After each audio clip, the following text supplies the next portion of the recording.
आज हम लोग क्लास 10 की हिंदी की पढ़ाई करने जा रहे हैं। हिंदी में लेखक परिचय का हम लोग 3 पार्ट पढ़ चुके हैं ना।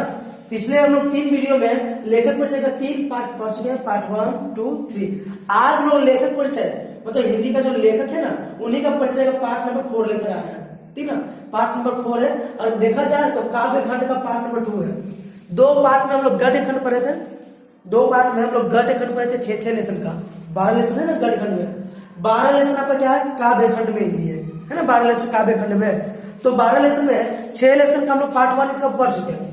अब अगला 6 लेसन 7, 8, 9, 10, 11, 12 इसके हम लोग पार्ट नंबर 4 में जानेंगे। इसके बाद पार्ट नंबर 5 लेकर आएंगे, जिसमें हम लोग वर्णिका को जानेंगे। आपका जो हिंदी पाठ्य पुस्तक दूसरा है, जिसका नाम क्या है, वर्णिका है ना, वर्णिका। तो वर्णिका में कुल 5 लेसन, कितने लेसन है, 5। उसको हम लोग अगले पार्ट में देखेंगे। ठीक है, तो चलिए पहले पार्ट नंबर 4 को कंप्लीट कर लेते हैं। तो हर बार की तरह इस बार आपको करना क्या है, इसका स्क्रीनशॉट ले लेना है। तो जल्दी से आप क्या कीजिए, इसका स्क्रीनशॉट ले लीजिए। स्क्रीनशॉट लेकर कॉपी में लिख लीजिए। कॉपी में फर्स्ट पेज में होना चाहिए। ठीक है, अगर आप हिंदी का फेयर कॉपी कर रहे हो, तो फर्स्ट पेज में इसको लिख लीजिएगा, जितना भी है पार्ट 1, 2, 3, 4, 5 जो भी पार्ट होगा सब फर्स्ट पेज में लिखिएगा, शुरू में लिखिएगा। और अगर आप लोग क्या कर रहे हो, इस एग्जाम का तैयारी कर रहे हो, इसमें एग्जाम देना आपको, तो कहीं भी लिख लो, कोई दिक्कत नहीं है। और यहाँ से समझ लो और कहीं भी लिख लो, क्योंकि अब आपको फेल करने से फायदा कुछ नहीं है। अब आपको क्या करना है, एग्जाम देना है। 1 महीना बाद आपको क्या है, एग्जाम है। ठीक है, अब बाकी अगर समय है तो आप इसको क्या करो, फेल कर लो, फर्स्ट पेज में फेल कर लो। क्योंकि शुरू में जैसे पेज पढ़ लोगे तो आपको राइटर का नाम मिलेगा, सभी का जितने भी लेसन सबका राइटर का नाम मिलेगा। और राइटर का जीवनी मिलेगा, उनके जीवन में क्या क्या हुआ, कब जन्म हुआ, कब देहांत हुआ, कौन कौन सा बुक लिखे। ये सबसे बहुत सारा कम से कम 20-25 नंबर का ऑब्जेक्टिव पूछा जाता है। आगे समझे ना, हम खुद एनालाइज किए हैं, क्या किया ना, मॉडल पेपर निकाल के, क्वेश्चन बैंक निकाल के हम देखे हैं इस बात को। तो क्या था कि 20 से 25 नंबर हर एक सेट में, 20 से 25 नंबर हर एक सेट में क्या था, इसी से आया हुआ है। ठीक है, तो चलिए इसको शुरू करते हैं। तो क्या है, पहला लेसन आज का है हिरोशिमा, जो आपका बुक में लेसन नंबर 7 है, हमारा लेसन 1 है। तो हिरोशिमा जो है, इसके पोएट कौन है, कवि कौन है। तो हिरोशिमा के कवि कौन है, सच्चिदानंद हीरानंद वात्स्यायन, जिनको बोलते हैं अज्ञेय। ठीक है, इनको क्या बोलते हैं, अज्ञेय। आगे सुने, तो बताइए जरा, हिरोशिमा के कवि कौन है। हिरोशिमा के कवि कौन है, सच्चिदानंद हीरानंद वात्स्यायन, जिनको बोलते हैं अज्ञेय। ठीक है, यही इनके कवि हैं। अब इनके बारे में हम लोग जान लेते हैं। तो अज्ञेय का जन्म कब हुआ जी, 7 मार्च 1911 को अज्ञेय जी का जन्म हुआ है। कहां पर, कसेया में, जो कि कुशीनगर उत्तर प्रदेश में है। आया समझे ना, 7 मार्च 1911 इसमें कसेया में जन्म हुआ इनका, कुशीनगर उत्तर प्रदेश में। इनका मूल निवासी, मतलब ये मूल निवासी कहां पे है, तो मूल निवासी है ये करतारपुर, जो कि पंजाब में है। ये मूल निवासी कहां के हैं, करतारपुर, जो कि पंजाब में। जन्म हुआ इनका उत्तर प्रदेश में। तो ठीक है, चलिए आगे बढ़ते हैं। इनकी माँ का नाम था व्यंती देवी। क्या था, माता जी थे व्यंती देवी। पिताजी थे डॉक्टर हीरानंद शास्त्री। पिताजी क्या थे, डॉक्टर हीरानंद शास्त्री। आगे समझे, इनके पिताजी थे वो पुरातत्ववेत्ता थे, पुरातत्ववेत्ता थे इनके पिताजी। ठीक है, इनकी शुरुआती जो पढ़ाई है वो कहां से हुआ, लखनऊ से। कहां से, लखनऊ से। मैट्रिक किए 1925 में पंजाब विश्वविद्यालय से। मैट्रिक 1925 में पंजाब विश्वविद्यालय से किए। इंटर 1927 में मद्रास क्रिश्चियन कॉलेज से किए। ठीक है, 1927 में मद्रास क्रिश्चियन कॉलेज से इंटर किए हैं। और बीएससी कहां से किया, तो 1929 में फोरमन कॉलेज लाहौर से। फोरमन कॉलेज लाहौर से क्या किए, बीएससी किए। और एमए अंग्रेजी में किए। कौन से सब्जेक्ट में किए, अंग्रेजी में। और एमए किए हैं लाहौर से। कहां से किए, लाहौर से। समझाया क्या किया जाना। इनका जन्म कब हुआ, तो 7 मार्च 1911 में। कहां पर जी, कसैया, जो कि कुशीनगर उत्तर प्रदेश में है ना। लेकिन मूल निवासी कहां के थे जी, करतारपुर पंजाब के थे। माता जी का क्या नाम था, व्यंती देवी। पिताजी का नाम था हीरानंद शास्त्री। ठीक है, इनके पिताजी जो थे वो पुरातत्ववेत्ता थे। इनकी शुरुआती पढ़ाई लखनऊ से हुआ।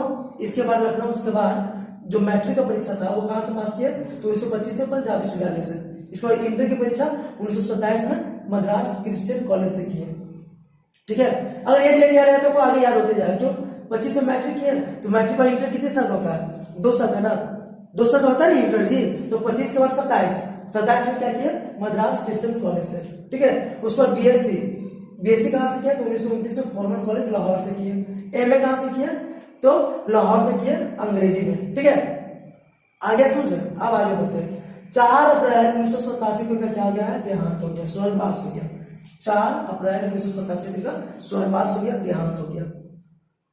ये बहुभाषा विद्य थे, इसका मतलब सोचिए, बहुभाषा विद्य मतलब बहुत सारी भाषाओं का इनको ज्ञान था। आया समझ ना? हम लोग को तो एक दो भाषा का भी सही से ज्ञान नहीं होता है, इनको बहुत सारी भाषाओं का क्या था? ज्ञान था। बहुत सारी भाषाओं में ये क्या थे? विद्वान थे। जैसे संस्कृत, अंग्रेजी, हिंदी, फारसी, तमिल और भी भाषा था। देखिए यहाँ पर लिखा हुआ है आदि। आदि मतलब कुछ और भी भाषा ये जानते थे। आगे समझना, इतना सारा भाषा, इनको भाषा का ज्ञान था। आगे करण इनकी जो रचना है, बहुत सारी रचना है, कितना याद कीजिएगा? बहुत सारी रचना है, कितना याद कीजिएगा? ठीक है, लेकिन फिर भी कुछ यहाँ पर जो लिखा हुआ है, कुछ क्या बहुत लिखा हुआ है, आपको उसको जानना पड़ेगा।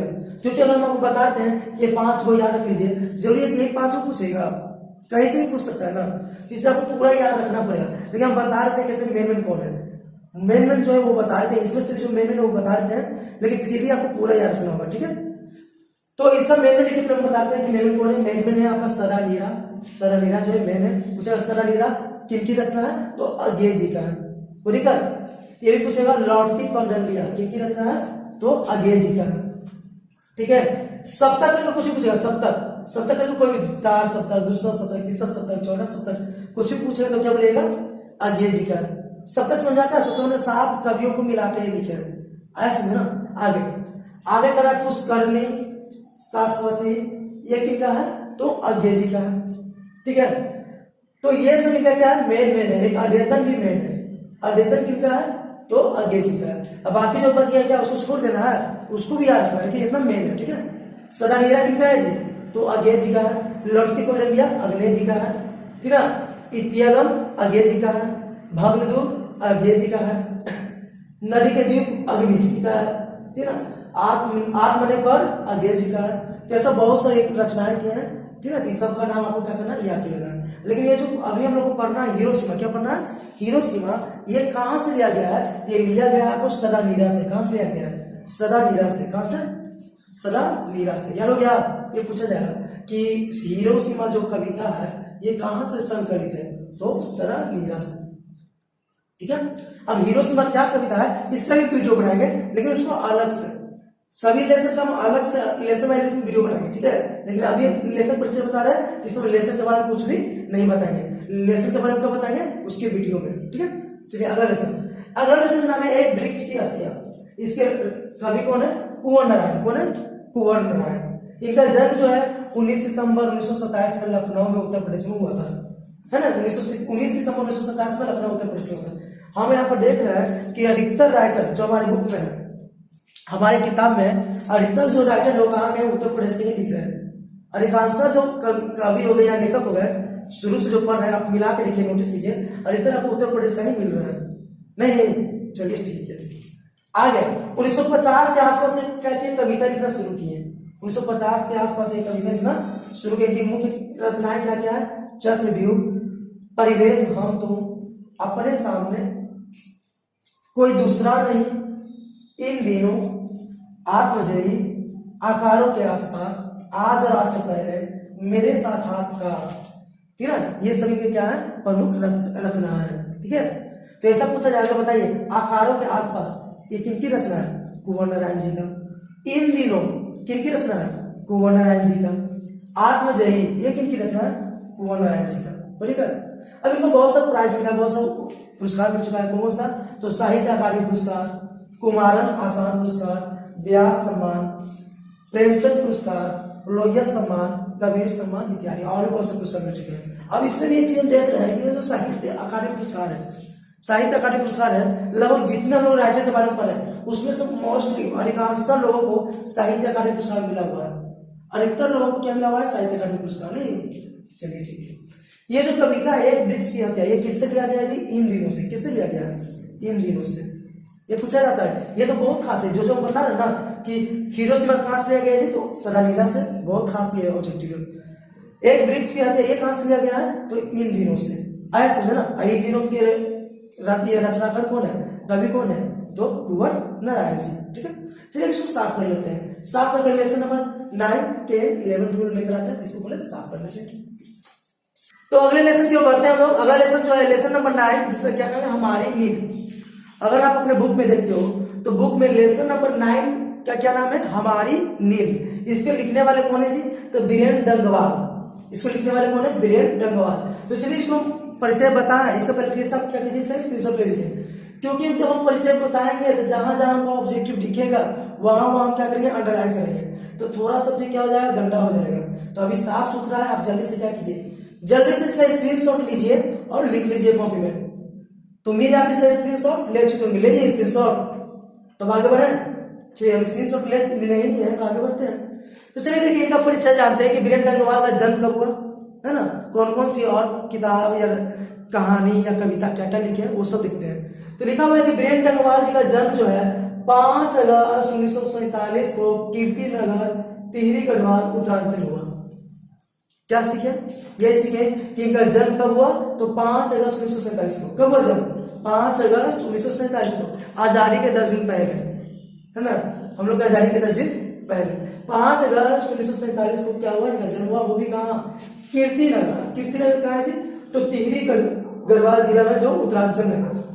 उत्तरांचल का भी नाम है उत्तराखंड, पता है ना, अभी उत्तरांचल का क्या नाम है, उत्तराखंड। अब एक चीज हम आपको बताते हैं, टिहरी गढ़वाल से एक चीज जुड़ा हुआ है, घटना जुड़ा है, जो 10वीं के बच्चों के बहुत खास घटना है, बहुत खास क्वेश्चन है, पता है नहीं, सर हमको तो पता था, याद ही नहीं आता। उस घटना का नाम है चिपको आंदोलन। याद आया, चिपको आंदोलन भी कहाँ हुआ था, यही हुआ था, चिपको आंदोलन भी यहीं पर हुआ था। और जो चिपको आंदोलन बहुत खास है, ठीक है, उसको आप पढ़ लोगे, याद कर लोगे, उसका भी वीडियो बनेगा, ठीक है ना, वो आपको सिविक्स में भी पढ़ने को है, ठीक है ना, ज्योग्राफी में भी पढ़ने को है, और साइंस में भी एक जगह पढ़ने को है, तो हम बता देंगे उसको वीडियो में, ठीक है। तो अभी छोड़िए, अभी बस ये याद रखिए कि बीरेन डंगवाल का जन्म 5 अगस्त 1947 को हुआ। कहाँ हुआ जी, कीर्ति नगर, ये कहाँ है, टिहरी गढ़वाल उत्तरांचल में, है ना। इलाहाबाद विश्वविद्यालय से एमए किए हैं, इलाहाबाद विश्वविद्यालय से क्या किए हैं, एमए किए हैं, और यहीं से को डी.लिट की उपाधि मिला, यहीं से को क्या मिला है, डी.लिट की उपाधि प्राप्त हुआ, ठीक है। 1971 से बरेली कॉलेज में अध्यापन किए, अध्यापन करते रहे, मतलब पढ़ाते रहे। 1971 से बरेली कॉलेज है, वहां पर क्या किए, पढ़ाया है, ऐसा ना, अध्यापन काम किया। इसके बाद इलाहाबाद से प्रकाशित होता है अमृत प्रभात, ये पत्रिका है अमृत प्रभात, इसमें घूमता आईना शीर्षक से क्या किए हैं, अपना लेख लिखे हैं। मतलब इलाहाबाद से एक पत्रिका निकलता है, क्या लिखे, इलाहाबाद से एक पत्रिका निकलता है जिसका क्या नाम है, अमृत प्रभात। इसी में एक शीर्षक रहता था जिसका नाम है घूमता आईना। ये कौन लिखे, बीरेन डंगवाल, ऐसे सुनो, बीरेन डंगवाल घूमता आईना नाम से एक शीर्षक लिखते थे, ठीक है, लेखन करते थे। उसके बाद एक दैनिक पत्र है अमर उजाला, दैनिक पत्र है अमर उजाला, इसके संपादकीय सलाहकार भी है। दैनिक पत्र है अमर उजाला, ये बहुत फेमस है जी, अमर उजाला। अमर उजाला जो है ना बहुत फेमस है, अब इसको गूगल पे भी खोज सकते हो, ठीक ना। अमर उजाला बहुत फेमस दैनिक पत्र है, तो उसके लिए क्या है, संपादकीय सलाहकार है, ठीक है, संपादकीय सलाहकार है। आगे बढ़ा कि 1919 में, यहाँ देखिएगा 1919 नहीं 91 होगा, एक मिनट, यहाँ पर 19191 लिखा गया है, 1900। देखिए यहाँ पे क्या है, गलती से 1919 लिखा गया, 1919 नहीं 1991 है यहाँ पर, ठीक है, यहाँ पर है क्या 1991। तो अभी जो आप स्क्रीनशॉट लिए हो तो उसमें तो गलत आ गया ना, उसमें क्या आ गया 1919 ना, आप उसको क्या करोगे, काट के वहां 1991 कर लोगे, ठीक है। 1991 में इनका पहला कविता संग्रह इसी दुनिया में प्रकाशित हुआ। फिर से हम आपको बोल रहे हैं, यहाँ पर हम गलती से भी क्या लिखे थे, 1919 लिख चुके थे, जो कि गलती से लिखा गया था, तो उसके जगह आप क्या कर लोगे, 1991 कर लोगे। तो 1991 में इनका पहला कविता संग्रह इसी दुनिया में ये प्रकाशित हुआ, ठीक है। इसमें इनको रघुवीर सहाय स्मृति पुरस्कार भी मिला, ठीक है। इस पर इनको कौन सा प्राइज मिला, तो रघुवीर सहाय स्मृति पुरस्कार, ठीक है। इनका जो काव्य संग्रह है, काव्य संग्रह का नाम है दुष्चक्र में स्रष्टा, दुष्चक्र में स्रष्टा इनका क्या है, काव्य संग्रह है। इसमें इनको साहित्य अकादमी पुरस्कार भी मिला है, साहित्य अकादमी पुरस्कार मिला। किस पर, ये पूछा जाता है कि बीरेन डंगवाल को किसके लिए साहित्य अकादमी पुरस्कार मिला, किसके लिए, दुष्चक्र में स्रष्टा।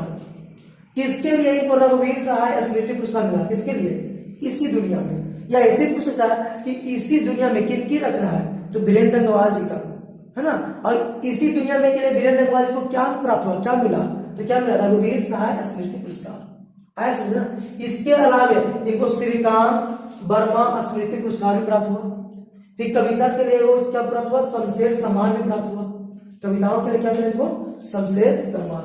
और जो अभी प्रस्तुत कविता जो है हमारी नींद जो कविता है, पूछा जाए कि कहां से लिया गया है, तो लिया गया है दुष्चक्र में सरष्टा से लिया गया, दुष्चक्र में सरष्टा से लिया गया हमारी नींद। आगे समझो, कोई दिक्कत है? चलिए अगले लेसन क्यों करते हैं। अगला लेसन है अक्षर ज्ञान, जिसके कवित्री कौन है, अनामिका। ये कवि नहीं कवित्री है, ठीक है। अक्षर ज्ञान इनके कवित्री कौन है, अनामिका। अब अनामिका के बारे में जानते हैं। अनामिका का जन्म हुआ है 17 अगस्त 1961 में। अनामिका का जन्म कब हुआ, 17 अगस्त 1961 में। कहां पर, तो मुजफ्फरपुर, जो कि बिहार में है। मुजफ्फरपुर जो बिहार में है, ठीक है। आगे का है इनके जो पिताजी थे उनका नाम क्या है, श्याम नंदन किशोर। श्याम नंदन किशोर जो कि हिंदी के गीतकार है, हिंदी के क्या है, गीतकार है। समझा रहा है, इनके पिताजी का नाम है श्याम नंदन किशोर, जो हिंदी के क्या है, गीतकार है। और साथ ही साथ बिहार विश्वविद्यालय मुजफ्फरपुर में क्या है, हिंदी विभाग के अध्यक्ष है। आ गया समझ में, मतलब साथ ही साथ बिहार विश्वविद्यालय जो मुजफ्फरपुर में है, बिहार विश्वविद्यालय जो मुजफ्फरपुर में है, वहां हिंदी विभाग के क्या है, अध्यक्ष है। आ गया। अनामिका जो है वो दिल्ली विश्वविद्यालय से क्या किया, अंग्रेजी में एमए की है। अनामिका जो है दिल्ली विश्वविद्यालय से अंग्रेजी में एमए की है, और वहीं से पीएचडी की उपाधि भी प्राप्त की है। कहां से, दिल्ली विश्वविद्यालय से। दिल्ली विश्वविद्यालय का नाम भी सुनेंगे, बहुत फेमस है ना, पूरे इंडिया में फेमस है दिल्ली विश्वविद्यालय। तो दिल्ली विश्वविद्यालय से क्या किया, अंग्रेजी में एमए किए हैं, और वहीं से पीएचडी की उपाधि भी प्राप्त की है, ठीक है। ये अभी वर्तमान समय में सत्यवती कॉलेज, दिल्ली विश्वविद्यालय के अंग्रेजी विभाग में क्या है, प्राध्यापिका है। मतलब दिल्ली विश्वविद्यालय में ये है सत्यवती कॉलेज, दिल्ली विश्वविद्यालय के एक कॉलेज है सत्यवती कॉलेज, वहां पर ये क्या है, तो अंग्रेजी के प्राध्यापिका है, मतलब अंग्रेजी की एक टीचर है। आगे समझे, अभी क्या अंग्रेजी की एक टीचर है सत्यवती कॉलेज में। ये हिंदी और अंग्रेजी दोनों में लिखते हैं, मतलब हिंदी और अंग्रेजी दोनों भाषाओं में ये कविता लिखते हैं, ठीक है। आगे इनकी बहुत सारी रचना है, इनकी रचनाएं कम नहीं, बहुत सारी रचना है। देखिए कौन कौन है, गलत पते की चिट्ठी, गलत पते की चिट्ठी किनकी रचना है, तो अनामिका जी का, ठीक है। बीजाक्षर ये किनकी रचना है, अनामिका जी का। अनुष्टुप या फिर पोस्ट एरियल पोएट्री या स्त्रीत्व की का मानचित्र, कहती हैं औरतें, ये सब किनकी रचना है, तो अनामिका जी का। याद हो जाएगा, कहती हैं औरतें कौन लिखे हैं, अनामिका जी। स्त्रीत्व का मानचित्र कौन लिखे हैं, अनामिका जी। इनको राष्ट्र भाषा परिषद पुरस्कार प्राप्त हुआ, भारत भूषण अग्रवाल पुरस्कार प्राप्त हुआ, गिरजा कुमार माथुर पुरस्कार प्राप्त हुआ, ऋतुराज साहित्यकार सम्मान प्राप्त हुआ, और भी बहुत सारे पुरस्कार प्राप्त हुआ। मतलब कम उम्र में क्या किया, बहुत सारे पुरस्कार भी प्राप्त कर चुके हैं, नहीं बहुत सारे को क्या मिला है, पुरस्कार भी मिला हुआ है, ठीक है। और जो प्रस्तुत कविता जो है ना, अक्षर ज्ञान, अक्षर ज्ञान इनकी कविताओं की एक श्रृंखला है, जिसको बोलते हैं कवि ने कहा। ये जितने भी कविताएं लिखे ना, तो कविताओं का एक श्रृंखला, एक सीरीज है, कविताओं का क्या है, सीरीज है, श्रृंखला है, जिसको बोलते हैं कवि ने कहा। इसी से लिया गया है अक्षर ज्ञान। आइए समझना, पूछा जाएगा अक्षर ज्ञान कहां से लिया गया है, तो कवि ने कहा। कवि ने कहा क्या है जी, तो कविताओं की एक श्रृंखला है, किनका, तो अनामिका जी का। आगे समझ में, तो ये था लेसन नंबर 9 और 10 का जो राइटर है उनका परिचय है ना। अब चलते हैं 11 और 12 की ओर, जिसमें हमको इसको साफ करना पड़ेगा ना, तो चलिए इसको जल्दी से साफ कर लेते हैं। तो फ्रेंड्स हम लोग अगले लेसन की ओर बढ़ते हैं। अगला लेसन है लेसन नंबर 11, और उसका क्या नाम है, लौटकर आऊंगा फिर। तो चलिए इसको बताने से पहले फिर से क्या कीजिए, आप इसे स्क्रीनशॉट ले लीजिए। इसको बताने से पहले आप क्या कीजिए, जल्दी से स्क्रीनशॉट ले लीजिए, क्योंकि जहां जहां ऑब्जेक्टिव मिलेगा वहां पर हम क्या करेंगे, अंडरलाइन करेंगे, इससे थोड़ा सा गंदा हो जाएगा, तब आपको पता नहीं चलेगा, ठीक ना। तो अभी से जल्दी से आप क्या कीजिए, इसका स्क्रीनशॉट ले लीजिए और कॉपी में लिख लीजिए, ठीक है।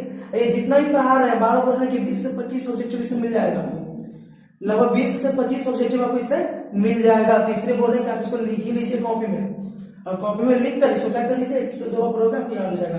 कुछ बातें हैं जो थोड़ा सा मेहनत करना पड़ेगा, तो उसको थोड़ा सा मेहनत कर लीजिए। अब 20-25 नंबर चाहिए तो थोड़ा सा तो मेहनत करना पड़ेगा ना, तो मेहनत कीजिए और याद कर लीजिए, कंठस्थ कर लीजिए इसको, ठीक है। तो मेरे आप इसे स्क्रीनशॉट ले चुके होंगे, ले लीजिए स्क्रीनशॉट, नहीं लिए तो ले लीजिए जल्दी। चलिए स्क्रीनशॉट ले लिए हैं तो हम इसको समझा देते हैं। देखिए 11 लेसन में है लौटकर आऊंगा फिर। इसको लिखने वाले कौन है जी, जीवनानंद दास। इसके कवि का क्या नाम है, जीवनानंद दास। ठीक है ना, इनके बारे में जानते हैं। तो बंगाल के प्रसिद्ध कवि है जीवनानंद दास। ऐसा वैसा प्रसिद्ध कवि नहीं, आपको पता है ना कि बंगाल के सबसे प्रसिद्ध कवि कौन है, तो रविंद्रनाथ ठाकुर। पता है कि नहीं पता? पता है ना, रविंद्रनाथ टैगोर या रविंद्रनाथ ठाकुर भी बोलते उनको। बंगाल के सबसे प्रसिद्ध कवि है ना, उनके बाद दूसरा स्थान इन्हीं का आता है, जीवनानंद दास का। तो आप इससे अनुमान लगा सकते हैं कि कितने बड़े ये कवि हैं। अनुमान लगा सकते हैं इससे कि रविंद्रनाथ ठाकुर के बाद इन्हीं का स्थान आता है बंगाल में। ठीक है, इनका जन्म कब हुआ? इनका जन्म हुआ 1899 में। अभी तो बताने जरूरत नहीं कि कहाँ हुआ होगा, बंगाल में हुआ होगा। बंगाल के कवि है ना, बंगाल में इनका जन्म हुआ। ठीक है, कह रहा है कि इन्होंने अपने काव्य में यथार्थता को स्थान दिया है। ये अपने काव्य में किसको स्थान दिया, पूछा जाएगा कि जीवनानंद दास के काव्य में क्या देखने को मिलता है? क्या देखने को मिलता है? यथार्थता। आगे समझे, जीवनानंद दास के कविताओं में क्या देखने को मिल जाता है? यथार्थता। चलिए आगे बढ़ते हैं। करेंगे अपने जीवन काल में मात्र 6 काव्य, अपने जीवन काल में इनका मात्र 6 काव्य ही प्रकाशित हो चुका। मात्र 6 काव्य इनके जीवन काल में प्रकाशित हुआ था। तीन कौन कौन सा काव्य था वो? तो झरा पालक, धूसर पांडुलिपि, वनलता सेन, महापृथ्वी, सात तारार तिमिर, जीवनानंद दास से श्रेष्ठ कविता। ये 6 काव्य ही जो है ये प्रकाशित कर चुके हैं अपने जीवन काल में, जब तक ये जीवित थे तब तक। लेकिन हुआ क्या कि मात्र 55 वर्ष की अवस्था में 1954 में 55 वर्ष की अवस्था में 1954 में इनका क्या हो गया? देहांत हो गया, एक दुर्घटना में, एक एक्सीडेंट में। आया समझना, मात्र 55 वर्ष की अवस्था में 1954 में 1899 में जन्म लिया, 1954 में इनका क्या हो गया? देहांत हो गया। तब तक ये कितने काव्य प्रकाशित किए थे? मात्र 6। और 6 काव्य कौन है? तो उसका नाम यहाँ पर लिखा जा चुका है। ऐसा ही पूछा जाएगा कि बताइए ये जो धूसर पांडुलिपि है किनका काव्य है? तो जीवनानंद दास का, है ना। या फिर वनलता सेन किनकी रचना है? तो जीवनानंद दास का। आया समझ में? तो ये सब याद रखिएगा, 6 काव्य का नाम याद रखिएगा। इनके देहांत के बाद और भी इनकी रचनाएं जो है वो प्रकाशित हुई। कौन कौन सा रचना? तो रूपसी बांग्ला, बेला अबेला कालबेला, मन विहंगम, आलोक पृथ्वी, ये सब इनको देहांत के बाद, इनके निधन के बाद प्रकाशित हुआ। और तो और इनके निधन के बाद लगभग 100 कहानी प्रकाशित हुआ। इनके निधन के बाद लगभग 100 कहानी प्रकाशित किया गया और 13 उपन्यास, कितने उपन्यास? 13 उपन्यास से प्रकाशित हुआ निधन के बाद। आगे समझ में कह रहा है कि निखिल बंग रविंद्र साहित्य सम्मेलन के द्वारा,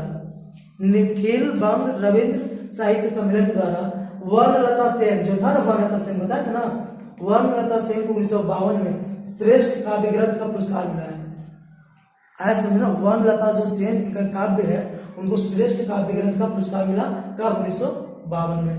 जो अभी जो हम लोग पढ़ रहे हैं लौटकर आऊंगा फिर, ये जो प्रस्तुत कविता है इसको हिंदी में कौन किए हैं? प्रयाग शुक्ल। हिंदी में कौन किए हैं? प्रयाग शुक्ल। मतलब शायद ये बंगला भाषा में लिखा होगा। ये जो लौटकर आऊंगा फिर शायद ये बंगला भाषा में लिखा गया होगा। ठीक है, तो इसको हिंदी में कौन किए हैं? प्रयाग शुक्ल। आगे समझना, इसको प्रयाग शुक्ल हिंदी भाषा में किया, जिसको हम अपने हिंदी की बुक में देख रहे हैं, पढ़ रहे हैं। ठीक है, चलिए हम अगले लेसन क्यों बढ़ते हैं। अगला लेसन जो है उसका नाम है मेरे बिना तुम प्रभु। मेरे बिना तुम प्रभु। इसके कवि कौन है? रेनर मारिया रिल्के। इसके कवि कौन है? रेनर मारिया रिल्के। इनका जन्म जो हुआ है 4 दिसंबर 1875 में प्राग ऑस्ट्रिया में हुआ है। इनका जन्म कब हुआ? 4 दिसंबर 1875 में। कहा? प्राग ऑस्ट्रिया में। अब ये जो जगह है, अब कहां पर ये जगह पड़ता है? जर्मनी में। ठीक है, पहले ये ऑस्ट्रिया में जगह था, अब ये जगह कहां पर है? जर्मनी में। ठीक है, इनके पिताजी जो थे उनका नाम है, पिताजी का क्या नाम है जी? पिताजी का नाम है जोसेफ रिल्के। पिताजी का नाम क्या है? Joseph Rilke. और माता का नाम क्या है? सोफिया। माता का नाम सोफिया है, पिताजी का नाम जोसेफ रिल्के। ये प्राग और म्यूनिख विश्वविद्यालय से क्या किया? पढ़ाई किया। प्राग और म्यूनिख विश्वविद्यालय से क्या किया? पढ़ाई किया। और इनका निधन कब हुआ जी? 29 दिसंबर 1926 में। 29 दिसंबर 1926 में क्या हो गया? देहांत हो गया। ये पूछा जाएगा कि बताइए रेनर मारिया रिल्के जो है इनका निधन देहांत कब हुआ? तो 29 दिसंबर 1926 में हुआ। आया। इनका जन्म कब हुआ? तो 4 दिसंबर 1875 में। कहाँ हुआ? प्राग, जो कि ऑस्ट्रिया में था। अब कहाँ है? जर्मनी में। नहीं, इनके पिताजी का नाम क्या था? जोसेफ रीलके। माताजी का क्या नाम था? सोफिया। ठीक है। इनकी प्रमुख रचनाएं क्या क्या है जी? तो the notebook of Malte Laurids Brigge, यहाँ तक नाम है, लंबा नाम है, the notebook of Malte Laurids Brigge. ठीक है, ये फिर क्या है? बुक है, उपन्यास है। आगे क्या है? Tales of almighty, tales of almighty है। इसके बाद life and sings Lawrence sacrifice advent, ये सभी की क्या है? रचना है। अब ऐसा पूछा जाएगा, बताइए एडवेंट जो है किनकी रचना है? तो रेनर मारिया रिल्के का, है ना। पूछा जाएगा, बताइए लाइफ एंड सिंग्स किनकी रचना है? तो रेनर मारिया रिल्के का। ये जो प्रस्तुत कविता हम देख रहे हैं, मेरे बिना तुम प्रभु, इनको धर्मवीर भारती ने क्या किया? भाषांतरित किया है। ठीक है, और इनका कहां से लिया गया? देशांतर से। कहां से लिया गया? मतलब धर्मवीर भारती जो है बहुत सारी कविताओं को क्या किया? भाषांतरित किया, भाषा चेंज की है। मतलब अगर जर्मन भाषा में है तो उसको क्या किए होंगे? हिंदी में किए होंगे, या किसी और भाषा में उसको क्या किए? हिंदी में किए। तो वो उसका जो संग्रह है उसको बोलते हैं देशांतर। उसको क्या बोलते हैं? देशांतर। तो देशांतर से ही लिया गया है, देशांतर से ही क्या लिया गया है? क्या? मेरे बिना तुम प्रभु। अगर कुछ देशांतर किनकी रचना है? तो देशांतर धर्मवीर भारती की रचना है। देशांतर रेनर मारिया की रचना नहीं है, देशांतर किनकी रचना है? धर्मवीर भारती का। ठीक ना। इसमें क्या किया? बहुत सारी कविताओं को क्या किया? भाषांतरित किया है। जिससे एक कविता ये भी है, मेरे बिना तुम प्रभु। ठीक है, मेरे बिना तुम प्रभु रेनर मारिया रिल्के की रचना है, लेकिन उसको भाषांतरित किया, भाषा चेंज की है। कौन? धर्मवीर भारती, है ना। और इसी देशांतर से लिया गया ये पोएम। आ गया समझ में? तो ये था आपका लेसन नंबर 12। और इसी के साथ आपका काव्य खंड और गोडली भाग 2 समाप्त होता है ना। लेखक परिचय में जो गोडली चल रहा था, गोडली समाप्त हो गया, काव्य खंड भी समाप्त हो गया। अब अगले बार हम लोग पार्ट नंबर 5 लेकर आएंगे, और उसमें हम लोग क्या पढ़ेंगे? गोडली नहीं पढ़ के क्या पढ़ेंगे? वर्णिका पढ़ेंगे। क्या पढ़ेंगे? वर्णिका। और वर्णिका में कुल 5 लेसन है। 5 लेसन का हम लोग लेखक परिचय जानेंगे, लेखक के बारे में जानेंगे। इसके बाद फिर शुरू क्या करेंगे? तो इसके बाद जो प्रत्येक लेसन, जिससे लेसन नहीं बता रहे हैं अभी, क्या बता रहे हैं आपको? लेखक परिचय बता रहे हैं। प्रत्येक लेसन का राइटर के बारे में बता रहे हैं, है ना। राइटर के बारे में बता रहे हैं, जो ऑब्जेक्टिव पूछा जाता है। अब इसके बाद भी क्या करेंगे? तो प्रत्येक लेसन का वीडियो बनाएंगे। प्रत्येक लेसन का क्या करेंगे? वीडियो बनाएंगे। उसमें आपको क्वेश्चन आंसर बताया जाएगा, क्वेश्चन भी बताया जाएगा, और साथ में उनका पूरा कहानी बताया जाएगा। ठीक है, तो ये सब जानने के लिए आप क्या कीजिए? चैनल के साथ बने रहिए। ठीक है, तो बारी बारी से आप क्या करोगे? सब चीज का नॉलेज आपको मिल जाएगा, टोटल चीज का। कहीं भी कोचिंग जाने की जरूरत नहीं, टोटल नोट्स हम आपको देंगे। टोटल नोट्स देने की जिम्मेदारी मेरा है। बस आप क्या कीजिए? मेरे चैनल के साथ बने रहिए, और हर एक पार्ट को देख देख क्या कीजिए? हर एक पार्ट को देख देख के कॉपी में लिख लीजिए। हर एक पार्ट को देखिए और कॉपी में लिख लीजिए। जैसे से बोल रहे हैं वैसे वैसे कॉपी में लिखिए, सेपरेट कॉपी में लिखिए, अलग अलग कॉपी में। फिजिक्स का अलग कॉपी में, केमिस्ट्री का अलग, बायोलॉजी का अलग, हिस्ट्री अलग, सभी सब्जेक्ट में आपको नोट्स मिल रहा है। बस आपको वो करते जाना है। तो देखिए आपका नोट्स पूरा का पूरा बनकर तैयार हो जाएगा, और आप अच्छा से तैयारी कर लोगे। ठीक है।